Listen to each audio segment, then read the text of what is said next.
तीफी भट्ट को पुलिस मुकाबले में मार दिया गया है। बिल्कुल ताजा तरीन खबर। तीफी भट्ट का कसूर क्या था? तीफी भट्ट मरकजी मुल्ज़म था अमीर बलाज टीपू ट्रका वाले के बेटे का, और उन्होंने 19 फरवरी 2024 को इस नौजवान अमीर बलाज को शादी की तकरीब में फायरिंग करके मार दिया था। और उसके बाद ये जनाब यूके चला गया था। यूके में इसका वीजा खत्म हो गया, दुबई आ गया था।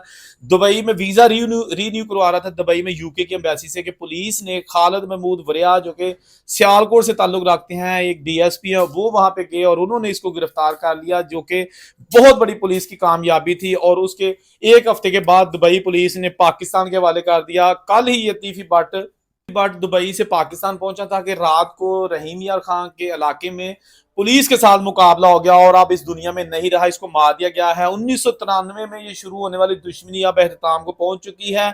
बिल्ला ट्रका वाला, टीपू ट्रका वाला, तीफी भट्ट, गोगी भट्ट, ये सारे ग्रुप ऐसे थे कि जिन्होंने एक दूसरे से इंतकाम लेने के लिए बहुत ज्यादा कीमती जानों का ज़िया किया।